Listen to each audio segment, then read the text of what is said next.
En mi noche de bodas entendí que mi matrimonio ya había terminado. No lo sabía entonces, pero ese momento sería el inicio de una larga historia de dolor, traición y superación. Llegamos al hotel. Él dijo que estaba cansado. Se acostó y se durmió. Yo me quedé en el balcón, mirando el mar, tratando de asimilar aquella situación. No hubo conversación sobre la fiesta. No hubo risas recordando algún detalle. No hubo cercanía. Fue seco, frío, como si hubiéramos cumplido una obligación, y nada más. Me sentí extraña, fuera del lugar. Se suponía que era un comienzo feliz, y parecía lo contrario. En ese momento entendí que algo no estaba bien, pero no imaginaba lo que aún estaba por venir. Y para que entiendas cómo llegué hasta allí, necesito volver un poco atrás. Noche en México. Mi infancia fue sencilla, pero feliz. Siempre admiré el matrimonio de mis padres. Se conocieron siendo adolescentes. Mi madre tenía 14 años y mi padre 17.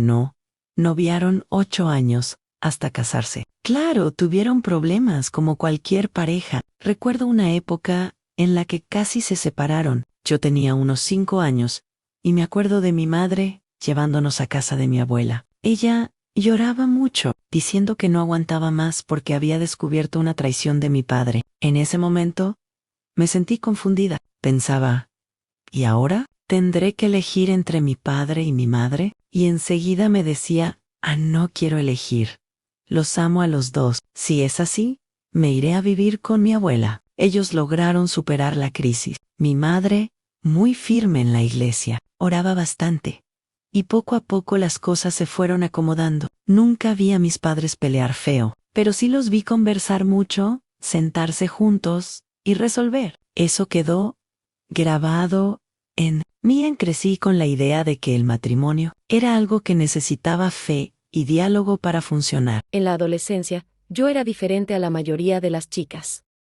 No vivía detrás de noviecitos, ni soñaba con historias escolares. Era muy estudiosa, me gustaba estar entre las primeras de la clase. Tenía otros intereses, música, películas. Mientras mis amigas hablaban de conquistas, yo pensaba en estudiar o en algo relacionado. Mi primer noviazgo llegó a los 13 o 14 años. Y para ser sincera, ni siquiera fue por pasión. El chico tenía un cabello parecido al de un cantante famoso y eso me llamó la atención. Pero nuestro noviazgo era básicamente él yendo a mi casa y yo poniendo VHS de conciertos para ver juntos. No había besos apasionados ni conexión real. Yo miraba a mi hermana con el vecino y sentía más curiosidad por lo que ella hacía que por él. Chico que estaba conmigo. Crecí así, romántica, soñadora, pero sin experiencia real. Y eso pesó más adelante, cuando tuve a mi primer novio de verdad. Ya adulta, en la universidad. Yo pensaba que ya había vivido una decepción grande. Pero la vida aún guardaba algo mucho peor para mí. Siempre quise estudiar periodismo.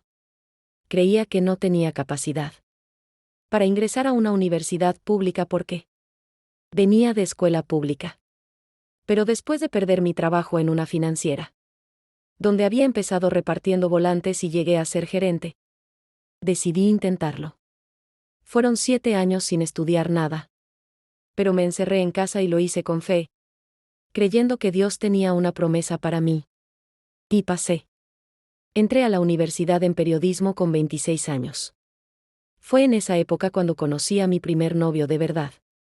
Nos conocimos en una comunidad de Orkut de aprobados en el curso.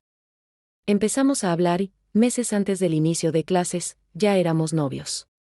Él tenía 19, yo 26. Era más joven. Pero la diferencia no pesaba porque yo siempre fui muy joven de espíritu. Ese noviazgo fue marcante. Era mi primera relación real. Yo era virgen y traía conmigo todos los valores de la iglesia. La idea de que solo podría tener intimidad después del matrimonio. Noviamos más de un año sin avanzar, hasta que un día sucedió. Yo tenía 27 años. Pero en lugar de sentirme feliz, me sentí culpable. La religión pesaba en mi cabeza. Pensaba que había hecho algo malo, que estaba sucia. Y empecé a evitar estar sola con él para que no volviera a suceder. Eso desgastó la relación. Él fue paciente, respetó mi tiempo, pero todo se volvió extraño. Hasta que, en 2013, terminó conmigo. Llorando, me dijo que no sabía por qué, pero que necesitaba acabar. Poco después, descubrí que estaba con otra, una compañera de la universidad. Eso me destrozó. Yo había entregado mi primera vez creyendo que me casaría con él. Y de repente estaba sola. Fue en ese vacío que conocí a quien se convertiría en mi esposo. Él venía de un caos. Un noviazgo de 7 años que había terminado de manera escandalosa. Con exposición en redes sociales. Yo, desde mi fe, traté de ayudar. Le hablaba de Dios, lo invité a la iglesia. El primer regalo que le di fue una Biblia. Todo pasó muy rápido. En abril nos vimos. En junio ya estábamos comprometidos. En agosto, casados. Solo 5 meses entre la primera conversación y la boda. Hoy sé que fue precipitado. Pero en ese momento parecía un propósito. De Dios. Yo pensaba que Él lo había puesto en mi camino para regresar al Evangelio. Que era parte de un plan divino. La boda fue sencilla, organizada totalmente por mi familia. Mi madre hizo el pastel y la cena, mis tíos sirvieron. Mis abuelos ayudaron económicamente. Su familia no se involucró en nada. Recuerdo ese día corriendo. Acomodando sillas con el vestido de novia. Mientras veía que él no movía un dedo. Pero yo pensaba, todo está bien, Dios tiene el control. Y llegó la noche de bodas. Él se durmió. Yo me quedé sola.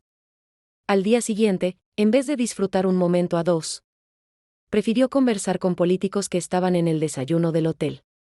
En la piscina. Prefería jugar con la hija de una pareja desconocida antes que estar conmigo. Empecé a darme cuenta de que algo no estaba bien. Que no era normal. Pero seguí. Ya estaba casada, no quería creer que todo había sido un error. Cuando tuvimos nuestra primera relación, la frustración fue aún mayor. Él tenía serios problemas íntimos. Decía que le daba asco el cuerpo femenino. Sufría de eyaculación precoz y nunca quiso buscar ayuda. No había intimidad real. Después de unos minutos, apagaba y encendía la televisión para ver comedia. Yo pensaba, ¿esto es todo? Pero al mismo tiempo me convencía, Dios me dio este matrimonio. Tengo que luchar por él. Pensaba que lo peor era la frialdad. Pero en realidad, aquello era solo el inicio de la pesadilla. Los años fueron pasando. En 2016, él cumplió un sueño, se hizo una cirugía bariátrica. Adelgazó 60 kilos. Yo también bajé 24.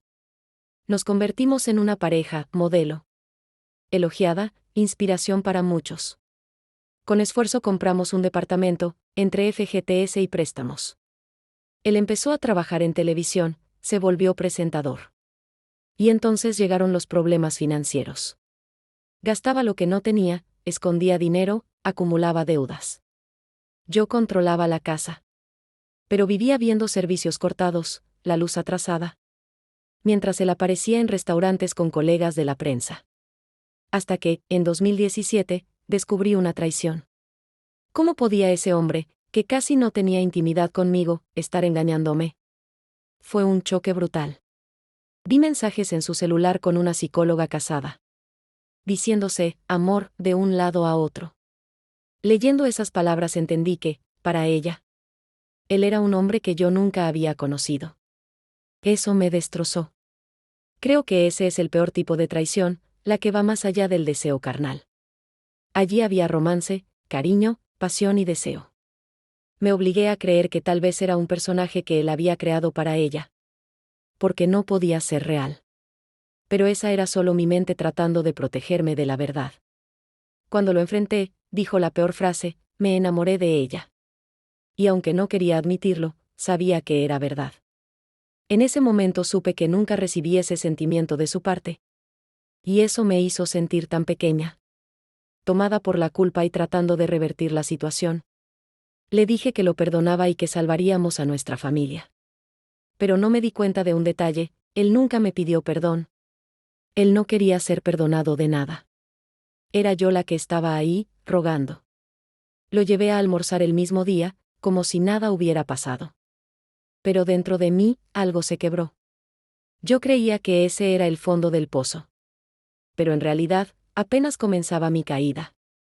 A partir de ahí, nunca más fue igual. Engordé, me encerré. Caí en depresión intentando salvar algo que ya no tenía salvación. Fue agotador. ¿Por qué me hice eso a mí misma? Hasta que decidí buscar ayuda, empecé terapia. Pero aún creía que la culpa era mía. Que no había orado lo suficiente. Que tenía que luchar por mi matrimonio. Hasta que, en nuestro 4º aniversario de bodas. En agosto, él no publicó nada. No celebró nada. Al día siguiente me despertó diciendo: prepara tus cosas y vete a la casa de tus padres. No te quiero más aquí. Se acabó. Entiende que SEACABO. Así, deletreando palabra por palabra. En ese momento fue un choque. Pero al pensar en cómo estaban las cosas, no podía terminar de otra manera. Ese mismo día también perdí mi trabajo. Fue como si mi vida se hubiera derrumbado en 24 horas. En un solo día, todo lo que era seguro desapareció, y tendría que empezar de cero. El miedo se apoderó de mí. Ese mismo día regresé a la casa de mis padres. No di detalles de lo que había pasado porque no quería contar hasta dónde me había humillado, intentando salvar ese matrimonio. Pero en lugar de apoyo, lo que encontré fue un discurso de que Dios no aprobaba eso. Que yo debía intentar más. Días después, mi ex fue a la casa de mis padres, según él, para despedirse. Se abrazaron. Vi a mi hermanito de 9 años llorar porque había perdido a un amigo. Y yo me sentí destruida, entendí que para ellos, yo sería la culpable del fin del matrimonio. En ese momento me di cuenta, estaba sola. Y todo lo que pensaba que era fuerza espiritual se convirtió en culpa y prisión. Pero aún me levantaría. Lamentablemente, todavía vivimos en una sociedad donde el verdadero apoyo a las mujeres se queda solo en palabras. Dios fue muy importante en mi vida. Pero la iglesia, al menos la que yo frecuentaba, ponía una venda sobre las mujeres. Solo podíamos ver lo que era bueno para los demás, en nombre de un amor mayor que, en realidad, no existía de ambas partes. La culpa que la iglesia me hacía sentir era tan profunda y estaba tan enraizada, que fue difícil y tardado lograr verla de otra forma. Pasaron años hasta que pude recomponerme. Él se casó de nuevo y, gracias a Dios, desapareció de mi familia. En esa época llegué a pensar si sería del tipo que sigue siendo amigo de la familia. No habría nada peor. Yo seguí con mi vida. En 2021 conocí a otra persona. Tuve a mi hijo, que es lo más importante de mi vida. No es una relación perfecta, pero es real y saludable. Hoy soy más criteriosa, más firme.